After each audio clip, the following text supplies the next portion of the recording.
What's up, everybody? This is Joe Tossi from TechTables.com, and you're listening to the Public Sector Show by Tech Tables. This podcast features human-centric stories from public sector CIOs, CXOs, and technology leaders across federal, state, city, county, and higher education. You'll gain valuable insights into current issues and challenges faced by top leaders. Through interviews, speaking engagements, live podcast tour events, we offer you a behind-the-mic look at the opportunities top leaders are seeing today. And to make sure you never miss an episode, head over to Spotify and Apple Podcasts and hit that follow button and leave a quick rating. Just tap the number of stars that you think this show deserves.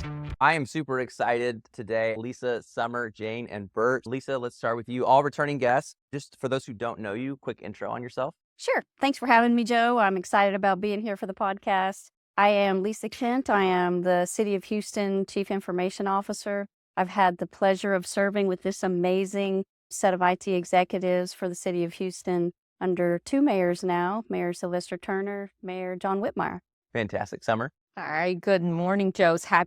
I'm happy to be back. My name is Summer Xiao. I am the Deputy CIO over Enterprise Applications and the Project Management Office at the City of Houston. Just very grateful to be working under Director Kent's leadership for many years now and to have all these awesome, wonderful colleagues to work with. I love it. And Summer's been on 3 times, so we will link to those in the show notes. Hi, my name is Jane Wu. I'm the Deputy Director for Data Privacy and Business Operations Management. I actually started out in the legal department as the attorney here, and there was an opportunity. So I'm so grateful as well to be able to work with Director Kent here and with just wonderful colleagues as well. Hi, Joe. I'm Bert Quarfordt. Thanks for having us again. I had a fantastic time in the podcast I did with you last time and look forward to another fun one today. I'm the Deputy CIO responsible for all IT infrastructure of the City of Houston. And I've been here just over 5 years now and I love working here. I come here every day with the firm belief that I can make a difference and can drive positive change. And I also am honored and privileged to work with these amazing leaders. And I learn from them every single day. So looking forward to this very much. I love that. Are we going to talk about sports at some point? I hope so. I sure hope so, too. We have some pictures of Bert to show, maybe. Oh, we got photos? Oh, I love it. I knew that was going to come up today. Oh, I know those pictures. Oh, this is great. I don't even know these pictures. This is gonna be great. So for those in the audience who are here and will listen afterwards, so Summer came on episode 104, and we explored mental wellness in high pressure IT environments and creating psychological safety during major implementations. That was a great one. Jane on 154, and I discussed balancing innovation with privacy protection in government technology.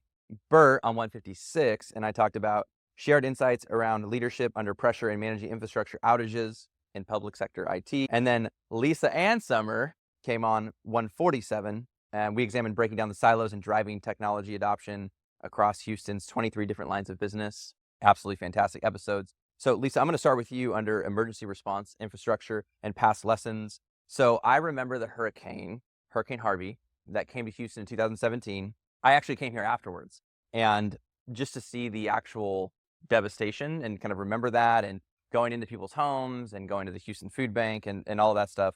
And I know Bert had suggested this particular topic. There was actually, I think, a hurricane that was coming here Saturday.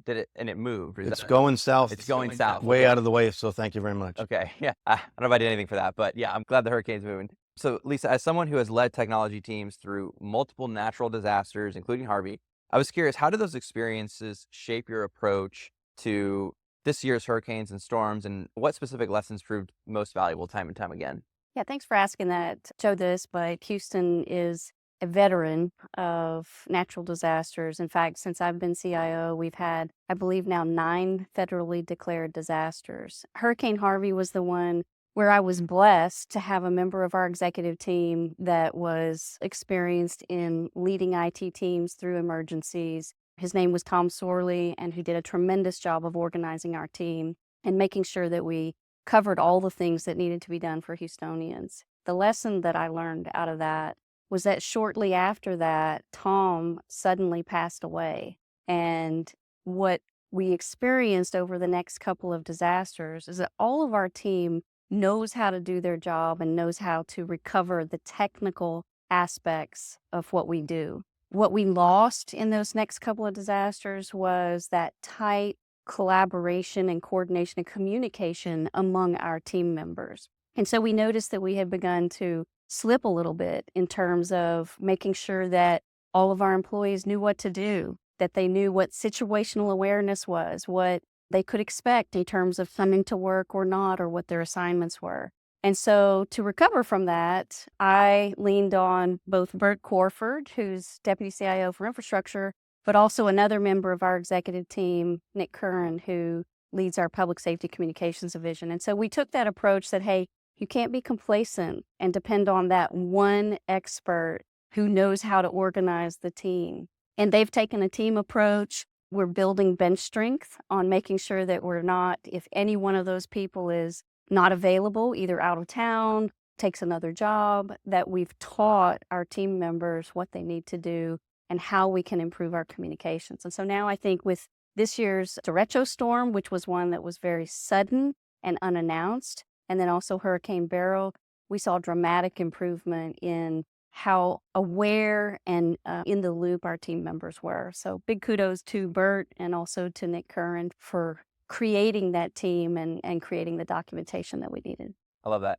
Hey, shout out to Nick on the camera, because I talked to him on LinkedIn, and he said, have you covered, and it was a number of topics that he wanted. And I was like, I don't think I've really covered all these topics. And I kind of asked him a couple open-ended questions, and he's like, public safety, and he listed quite a list, and it's great topics. And this is exactly how I find more interviews. What are you curious about? He couldn't be here, but he was great to just DM a bunch with him just to get that perspective and share those conversations. Summer, how does the PMO team balance ongoing strategic initiatives with the sudden emergency response? I think taking into what Director Kent has said, that we have a very well-prepared team with Bert and Nick, and our PMO Assistant Director, Brandon Williams, also represents the PMO and applications team on that. I joke that they've become amateur media. I tell my friends, I know when storms are coming earlier than anybody else because we get emails on the daily, and we start to prepare then. The moment those meteorology emails, I call them my daily weather reports, come out in the morning, usually we get percentage chance of when the storm is coming, where it's coming. Every day we get those updates. And as soon as we get to a point, there's a certainty of development, which they will clearly say in the email, we think that we're at 50%, 60% chance of happening, 70, 80%. Once we get to that point, I start to gauge and I start to engage our PMs, right? And I start to say, we're going to have a storm coming. And I think something that people don't think about is there's actually a silver lining to the COVID situation where everybody started to work remote. So what we will do is, for example, when Beryl was approaching, I started to talk to our key project managers and started saying, hey, what can we do remotely? Because we have partners we work with, we have vendors we work with. What progress can they make on the off chance that we're all out and we can't make any progress, right? And then so they start to look at the schedule and shift work around. And it really was quite amazing in Beryl that we were able to, for one of our major projects, because our vendor was offshore, they were remote, they weren't in this region, they actually shifted some work. And they actually, I had one of them tell me, oh, I actually got a lot of work done because we couldn't meet with the business stakeholders. So we were just configuring our tasks. So that's what we do. The preparation starts, we're always on readiness, but then we work around and we shift work. So the work actually doesn't stop. Now, I don't know if we'll get as lucky on every storm, but in the Beryl situation, some of our teams were actually able to get some heads down time on their projects. That's great. Bert, when we talked and you sent me an email, what was the percentage of the hurricane that was going to be coming in at the time? At the time, it was 100%. 100%? Yeah, heading right at us. Oh, man. What's the percentage now? Now it's diminishing and it's headed south, even the south of Mexico, and it's supposed to potentially dissipate. Yeah. I sound like a meteorologist. I have no idea what I'm talking about. I just read the national hurricane reports every day. Yeah, it's Bert, the weatherman. If I'm ever concerned about the weather, I'm like, Bert, what's the situation? He'll be like, it's going here, going there. I'm like, okay, just let me know when I need to start preparing. That situational awareness is key, right? It helps the teams prepare in advance. Sometimes I feel bad just when I'm communicating with people and they're like, hey, it could be in Florida. There's a hurricane going through Tampa or Orlando. And I'm like, I have no idea. I'm like either in Santa Barbara or I'm in some other city that nothing is happening. And I'm not even in Santa Barbara right now, but my wife sent me a photo. Apparently the whole place is on fire right now in Southern California. So I'm like, oh no, that's not good. So I'll have to check that out when I leave. But yeah, no, thank you, Bert, for just the situational awareness. I thought was really cool. And just to bring in. I do want to jump to Jane real quick. Could you walk us through how you think about structuring the agreements and the operational frameworks to not just in weather, but just broadly, how do you rapidly respond to emergencies? Yeah, absolutely. So in an emergency response situation, speed is key, right? But you also have to be concerned about keeping risks, maintaining risks, or lowering them. Also thinking about standards and controls that you normally would have in a situation that is not emergency. With agreements, we have to make sure that we are pre-positioning contracts in place where in an emergency situation, we can immediately activate, we can deploy resources, and we can scale up as needed during the emergency response situation. With those pre-positioned contracts in place, your standards are there, your risks are maintained, and so this provides you with the efficacy, the efficiency with the standards that are in play. That's great. So I'm curious, you don't have to list a specific vendor partner, but I am curious, is there an example where you're like, I really liked the flexibility and maybe there's like a kind of a specific story with that? Yeah, so it's also coming from lessons learned. So every emergency response, we learn a bit about what our procurement strategies are. And so with contracts, as we execute new ones, we think about flexibility of in any situation when you need a resource or something unanticipated happens, that you have that flexibility and the vehicle to do that. So in our contracts, we build in the ability to potentially bring in extra resources as needed and to plan for that type of contingency. That's great. So Bert, from an infrastructure perspective, walk us through the team's response during some of those storms and talk about your preparation through recovery. This is a great one, and we could do easily an hour podcast on this. I could talk for forever. I'll be as brief as I can. I want to cover the entire process from beginning to end. There's an administrative policy with the city that every employee has to be of one of three groupings. Tier 1, which is a first responder, and they go to the storm.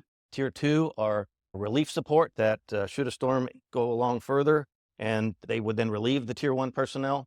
And then Tier 3 are listed as non-essential, but can assist whoever needed with any situation that's required. So as Director Kent mentioned, she asked Nick and I to build an emergency preparedness team, which we've done. It took us a few years to get our feet under ourselves and working through it, but we have a lot of responsibilities that fit in with the overall city plan. For example, we have to create collateral once a year, a continuity of operations plan for the department that when a storm hits or when something happens, we have a soup to nuts plan for how we're going to handle all the situations, critical systems, critical applications, critical infrastructure, and how do we make sure we provide that to the city. And then as we go within our department, each division has readiness checklists. So, and we kick these off right about the time of hurricane season, and it's wrapped around hurricane season. But the reality is, in the world of climate change, we have freezes and others that have impacted us too. So it's really year round. At the beginning of hurricane season, we plan out with each division. They're all ready for hurricane season. They have their supplies ready.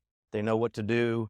And then as hurricane season starts, which is June 1 through November 30th, so we're not out of it yet, we have plans as well. And then as each storm comes, we have 120-hour window before, 96, 72, 48, 24, the storm, and then work through recovery and then thereafter. And some of those are really basic, simple things like make sure your phones and all your equipment is charged. Make sure your car is full of gas. Make sure when you have your backups all completed and ready for a disaster from an infrastructure standpoint, an application and database standpoint. And we remind employees, take care of your homes, get it situated. And then Tier 1 personnel, tell them as soon as possible, we look to be activating at this date and time, get ready. So when everyone else is preparing their homes, because Tier 2 and Tier 3 will be remote, Tier 1 people, myself included, we go to work. So we all have different locations that we've selected around the city for our department that make the most sense. So being our data centers, we have a team of people that goes to our Houston Emergency Center, which Summer was referencing. We have people that go to our fire stations and key locations to be able to quickly get out to fire stations.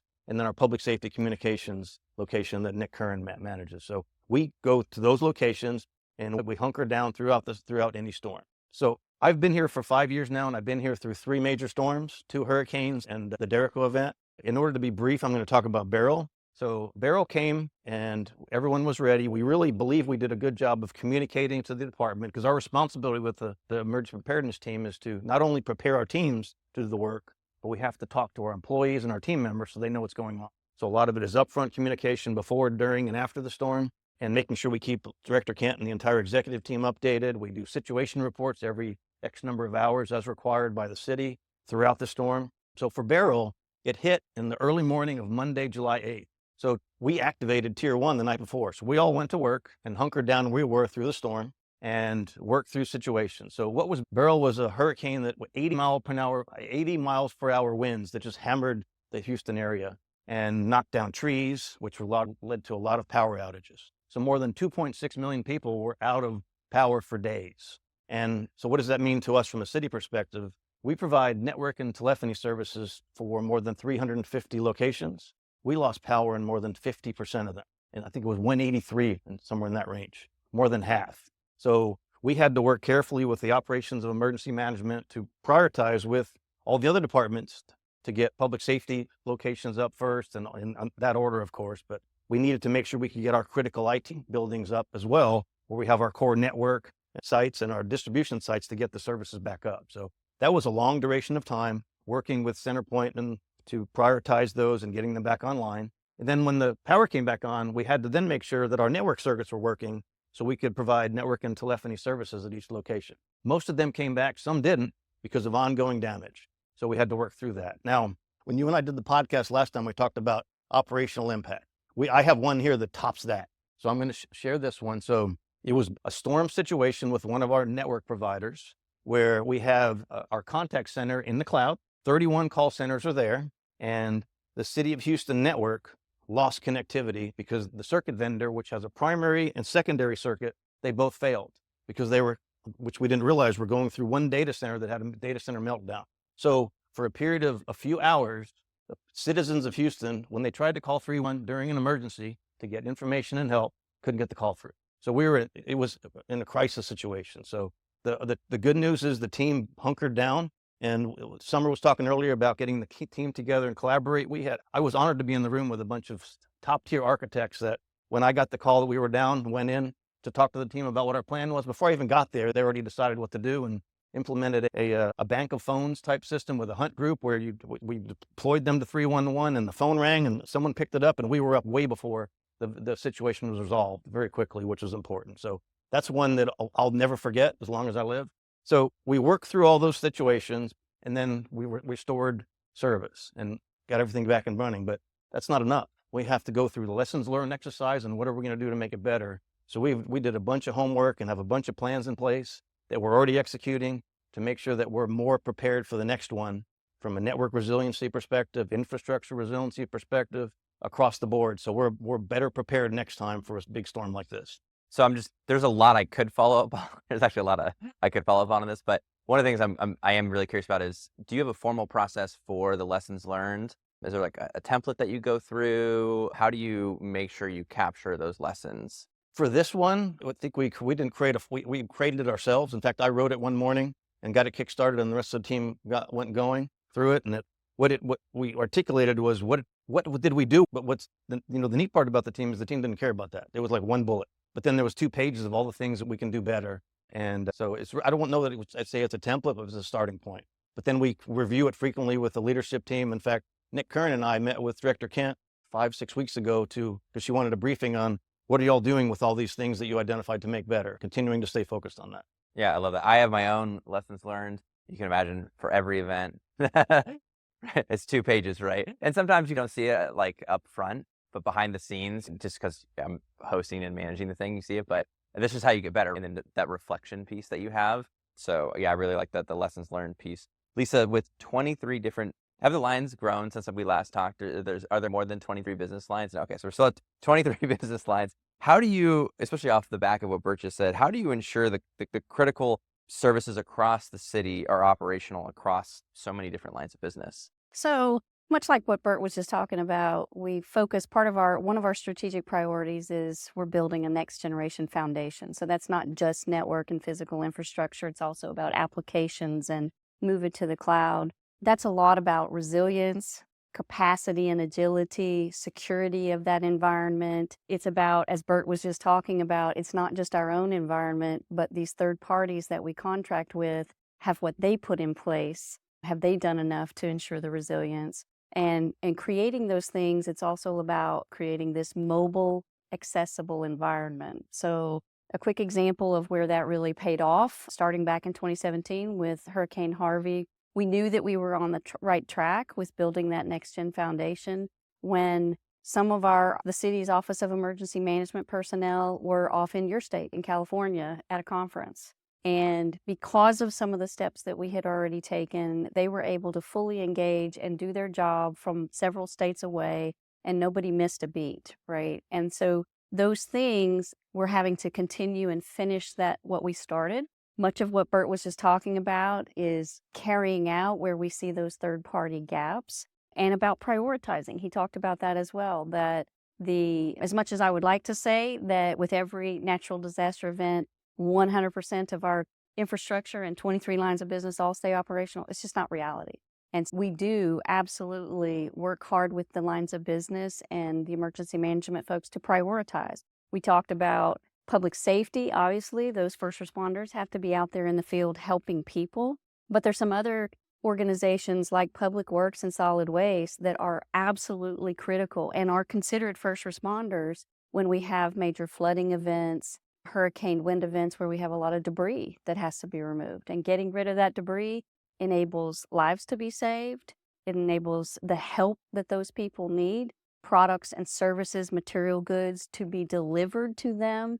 And so that's what we do, is we focus on resilience and prioritization of getting things back in business. Lisa, a quick follow-up. You were the airport CIO once upon a time. I was. Any of that perspective, insight, lesson from the airport environment that you've brought to the city, especially on the managing natural disasters and hurricanes? Yeah, it was definitely an advantage because airports are 24/7, 365 operational environments, and they are mission critical to the city itself being able to receive that care and feeding and help from other locations that they need. So when I came into this role, I knew that line of business and had to learn 22 other lines of business. Line business operation, customer facing focus helped me then learn from these other lines of business of, okay, what's important to them and how do we make sure that their needs are being met? Because IT only exists in order to serve all of those businesses and the services that we provide to Houstonians and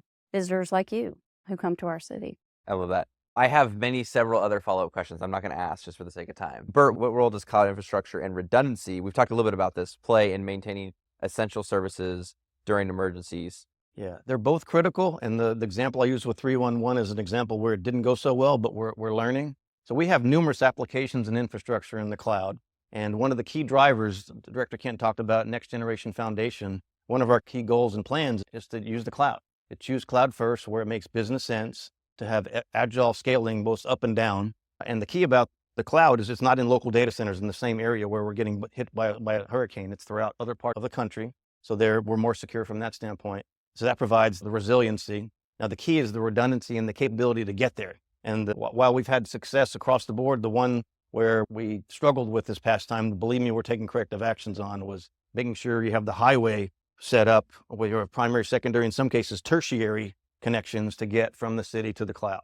So those are both playing a huge role in that piece. And part of the Next Generation Foundation that Director Kent was talking about is all what we're doing, focusing on the infrastructure perspective across the board, of making sure we're as resilient and redundant as possible to encounter and overcome any obstacle that we foresee. One of the things that Bert's team is doing about that, a lot of people worry about the backhoe effect and cables getting cut underground. But in Houston, where we have a lot of wind events, we have a lot of interruption to those services because they're above ground. And so some of those changes that he's making with circuit providers is ensuring that we bury that stuff or that we have at least one side of that link completely geographically diverse and maybe one of them underground. Oh, that's fantastic. Summer, your team manages the 911 emergency and non-emergency 311 communication systems. How do you ensure these critical services remain operational during those types of events? Okay, so I think there's several points, but first and foremost, starting with a resilient infrastructure, cloud first, and making sure we have backups. I just want to mention, this cloud first strategy, I want to give kudos to Director Kent. I think when I joined the city, I took it for granted because when I joined, the strategy was there. It wasn't until literally last week somebody was still mentioning that they know a public agency that's going through a ERP transformation, and their biggest battle and challenge was convincing all the stakeholders that their new ERP needed to be in the cloud. And I said, with all the challenges we have, if we have to go tackle that one, it's just, and to me, I'm like, ERP transformations or resiliency is hard enough without those discussions. So big kudos to Director Ken. It really made me very grateful for the strategy we already have. We say it and we take it for granted, but last week I really had a moment. I was like, wow, I shouldn't take that for granted. The second thing that we do is we have a core tier 1. We have our core teams during the hurricane. They're all together and they all work together. And this is just not my team, right? It's Bert's team. It's the security team. It's the public safety team. And they're all just working as one. The third thing is we do inform our vendor partners. We let our ERP professional services partner know that things are coming. We let our big software publishers know, and they are on standby if anything happens. People don't think about one, the key critical applications that needs to stay up during a natural disaster is your ERP system, because you have to be able to create POs to get vendors in. You have to be able to pay city employees, because the worst thing you want them to happen is that your firefighters or your police officers are out there saving people and the payroll system is down. They can't get paid during those times. The other thing is we work with our business stakeholders. Sometimes our payroll team will evacuate to a different location early, and we'll make sure our offshore support is ready and available for them in case we're all out of touch because we're fighting our own situations at home or we don't have internet connection, right? That's one thing I think Bert and Director Ken, everybody does a good job, is we always talk about take care of your family first, right? So then you can take care of everybody else at the city. Yeah, it's like the classic, put the mask on yourself first before That's you right. don't pass out.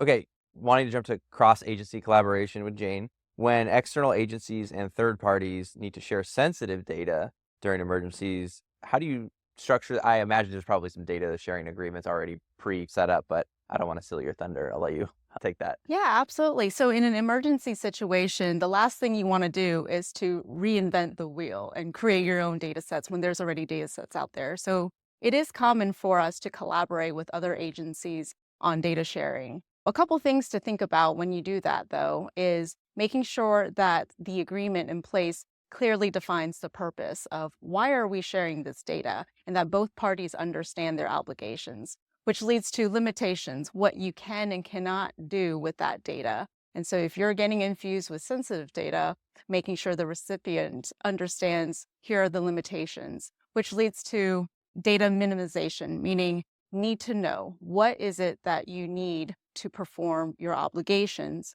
And as a recipient of the data, making sure you're not taking in more data than you need, because the storing of that data, the transmission, those are all potential liabilities that you might have. And also security, making sure that your agreement addresses the security obligations and requirements, thinking things like encryption that is needed, data transfer protocols, data retention, deletion, destruction of that data once it is no longer needed, and access control. Things like that should be addressed in the contract. Also holding the recipient accountable, so making sure that it has enforceability, ability to audit, just to make sure that all the requirements have been met and they are complying with the obligations of the contract.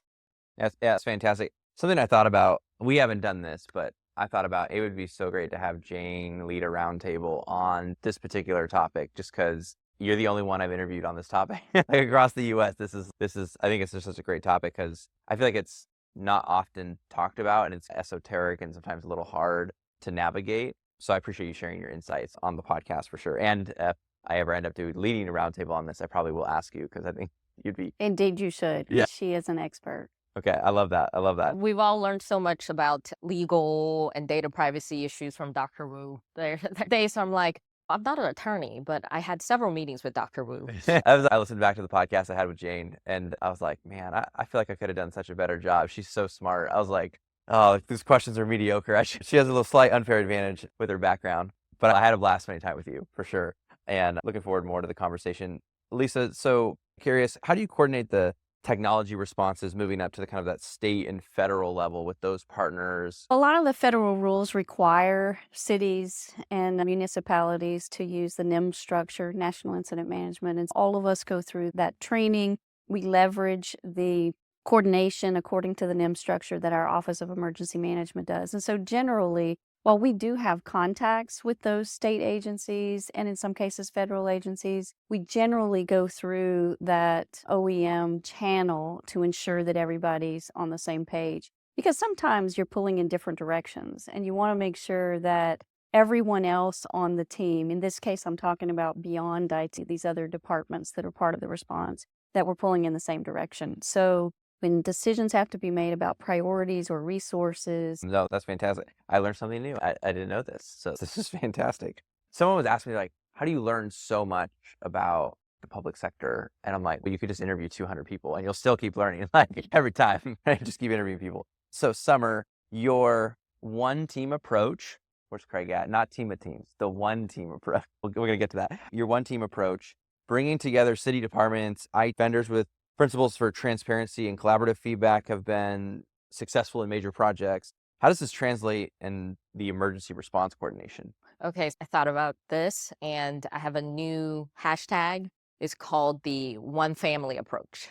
And I say it because this is where I really want to highlight all of our team members and how passionate they are about the mission of serving Houstonians and how inspired I get every time we go through one of these events. So specifically on my team, we have our core architects, our database administrators, the people who support the 911 system, and our website admin. And they all end up in this location and they eat together, they sleep together, they work together for days. And then I get feedback. They were like, well, it was such great collaboration. I want to go back again. I was like, I don't really want a natural disaster.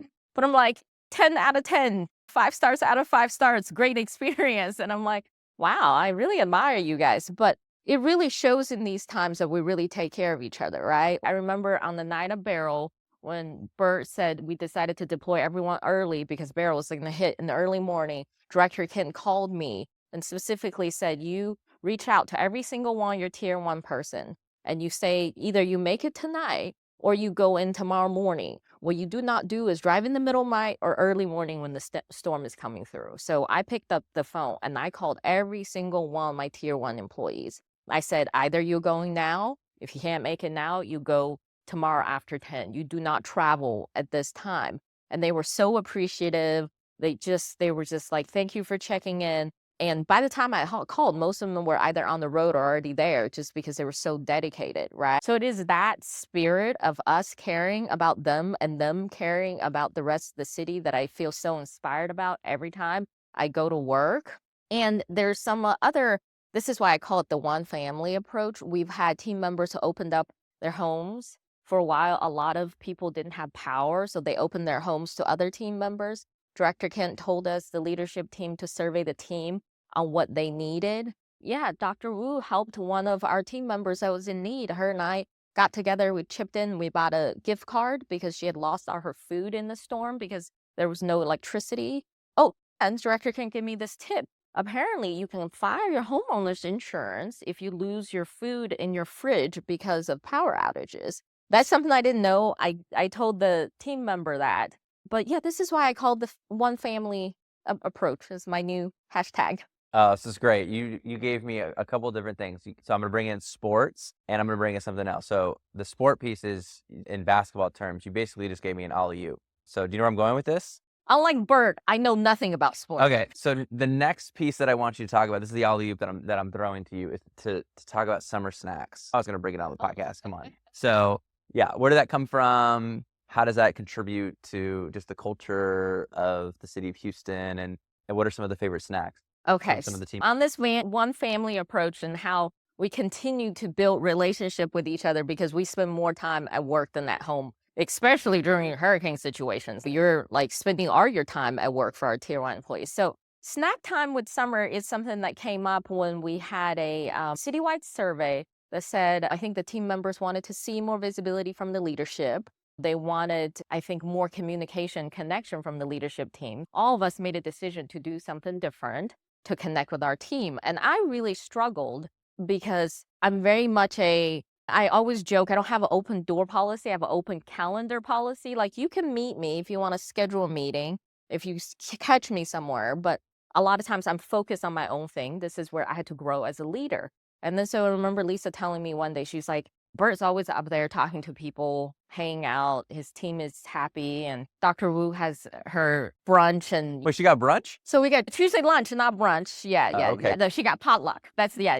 You ever go through that area, like on Tuesdays, you're just like, oh my God, what's going on here? Like, It is very social. yeah, it's a party all the intense. time. Intense. And then so she said, you have to find a way that's authentic to connect and make that change. And then I thought about it. I said, the most authentic thing about me is I am always forcing people to try new foods. Like, I am a foodie at heart and I love food. And I think as an Asian American in our culture, I thought about this, it's ingrained. Like, how do Asian American parents tell you they love you? They feed you. How do Asian American parents tell you welcome home? They feed you. How do, so, and it's really ingrained in me. And I love getting people to explore new things. So I decided I was going to have a snack cart in my office. And it got filled up. That's why we have a snack cart in the back here.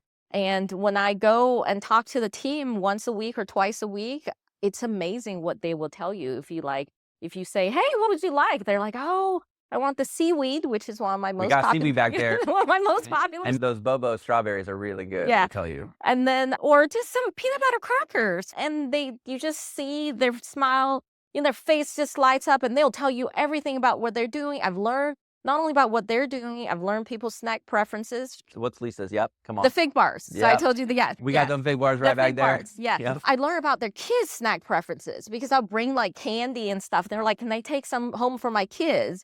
And that's really opened up to getting a lot of insights I wouldn't have before. But I've actually also collected very vital information on when things are going wrong. They may otherwise not tell me. And I'm just listening in. I'm like, oh my God, that is happening on the call as I'm passing out snacks. And then we go and we do corrective action. So that's snack time with Summer. And Okay. to piggyback on that Okay. too, on the Tuesday lunch, what I found was, so every Tuesday it's a potluck and it's for the team to talk with each other, to create a bond. And what I've noticed is that the morale has increased. People are opening up to each other, which helps with teamwork. So in an emergency situation where there's not a lot of time sometimes to go into the details of coordination, when you know each other and know who's strong in one area, whose preferences are this, it's a lot easier and seamless for the team to work together to quickly get an objective Yeah. completed. So I do have a funny story about emergency response and snacks.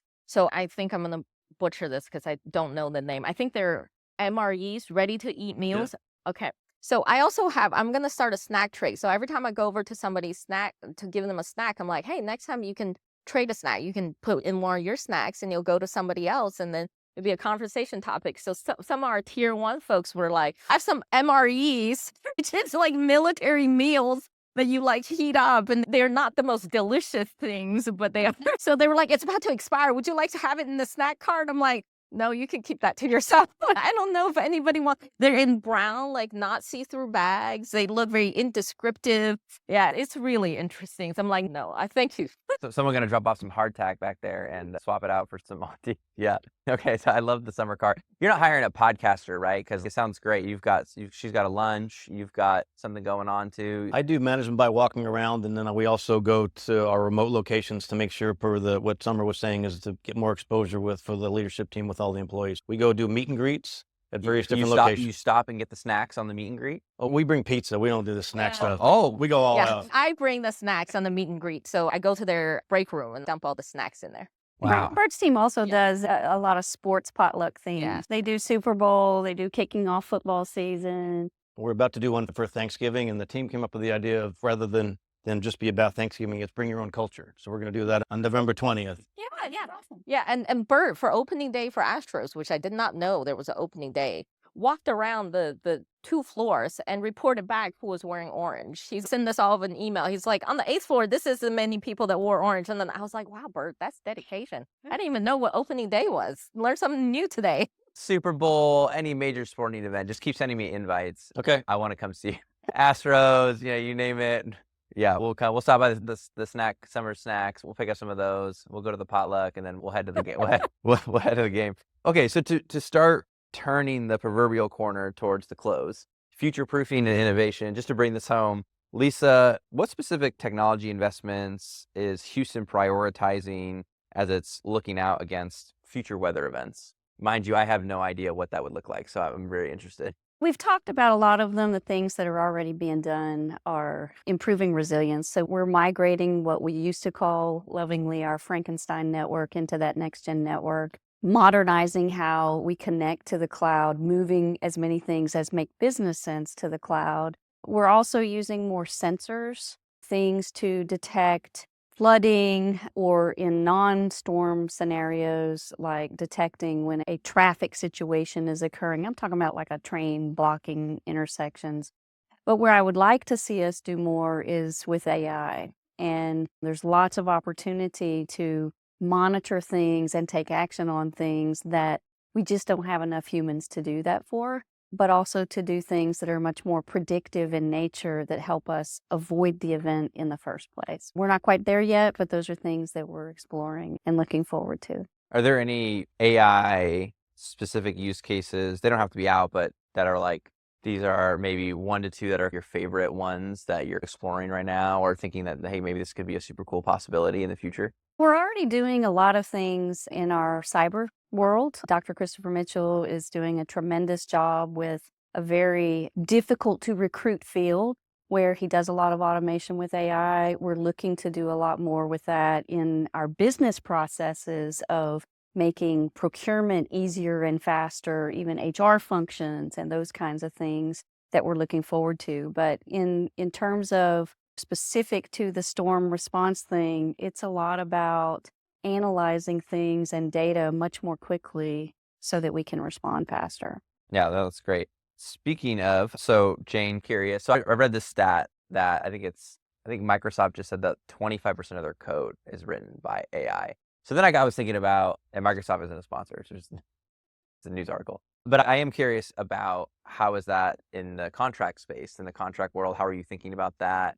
Yeah, I'd love to hear your thoughts. Yeah, and actually, this is great timing because just recently I've sent across the executive team some ideas about improving our current contract forms to anticipate AI usage from our vendors. Because right now, Wait, hold up. Did everyone hear that? Yeah. Okay. He's nodding. Yeah. Okay, cool.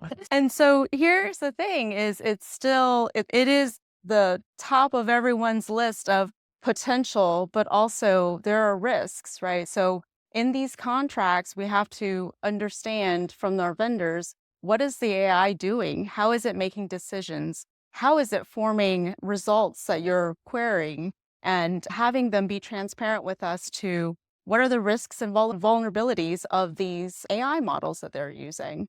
Yeah, no, that's really great. Summer, any thoughts around how you, on the PMO side, are viewing AI and helping to speed up whether it's a workflow process or anything like that? Okay, so this is my thoughts around AI and what we do every day as project managers and applications implementation people.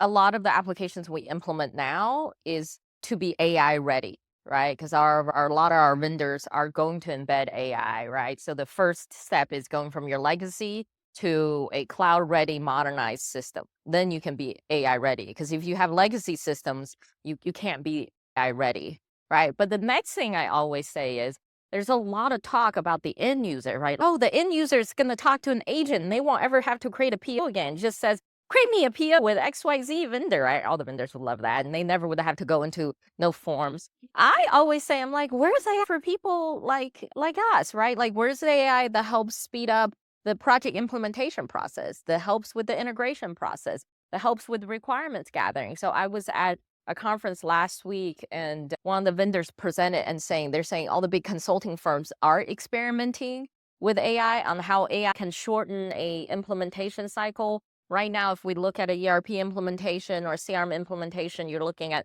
8 months, 12 months, 16 months, 24 months. How do you reduce a 24 months to a 12 months using AI in the day-to-day of what we do? A lot of people are experimenting. A lot of people are talking about it. I will be happy when I see it. I haven't seen it yet. The big consulting companies might be missing the culture piece is probably why it takes so long. The Right, Greg? accelerator Greg knows is the what I'm talking technology. about. The culture may be the decelerator. Yeah. No, this is great. So, Lisa, closing out, and we're going to go down. Just curious for other public sector senior technology leaders in different states, in Louisiana, Alabama, Florida, Southern California on fire right now. What's one specific piece of advice that you would give for kind of, it doesn't, not necessarily weather, but just broad emergency preparation or awareness? What's one specific tactical piece of advice that you would share with another CXO? I would say it's never let any tragedy or catastrophe, or in this case, a project gone wrong, never let it go to waste. There are always opportunities to learn from, and you hit on it earlier, having a practice, whether it's a formal template that you use or whether it's a more informal, just the continued practice of getting the team together and saying what went right and what went wrong. And to gain those insights from not only our technical team members, but also our business partners of what was it that would have helped you more. And each time to then build those in as lessons learned. And with every next event, you've plugged some of those holes or anticipated things that we could do better on. Love that. Summer? I think it's recognizing, back to my one family, right? Like one team concept. It's everybody getting ready at the same time, right? And that includes your internal team, your business stakeholders, and your vendors, right? And everybody doing their part when it comes to that time. And really recognizing the human factor in all these things, which we do a very good job in recognizing that not only we have work, we have family in these situations. Jane? So I think continuing the theme of lessons learned, constant improvement, being prepared, but also being agile, of understanding that there is room for improvement and that the way we've done things is not necessarily the best way to continue to do things. So continuing to learn as a lifetime learner and to ensure that you are implementing what you learn into everyday practice. Growth mindset. Love it. So now I have my sports time. Let's go. Teams, individuals, practice, prepare. No matter what sport it is, your basketball team, baseball, football, whatever, it all comes down to practice, because a storm is just like a game. You expect the unexpected. You don't know what's coming. And every storm that's hit us has been completely different. So how do you get ready for that specific game where you're playing a different opponent? You practice and you prepare and you get ready. Yeah, that's great. Got to watch that game tape on the opponent or the storm. Yeah, thank you all for coming back on the show together. This is super awesome. And I really appreciate the conversation. Thank you. Hey, what's up, everybody? This is Joe Tossi from TechTables.com, and you're listening to the Public Sector Show by Tech Tables. This podcast features human-centric stories from public sector CIOs, CISOs, and technology leaders across federal, state, city, county, and higher education. You'll gain valuable insights into current issues and challenges faced by top leaders. Through interviews, speaking engagements, live podcast tour events, we offer you a behind-the-mic look at the opportunities top leaders are seeing today. And to make sure you never miss an episode, head over to Spotify and Apple Podcasts and hit that follow button and leave a quick rating. Just tap the number of stars that you think this show deserves.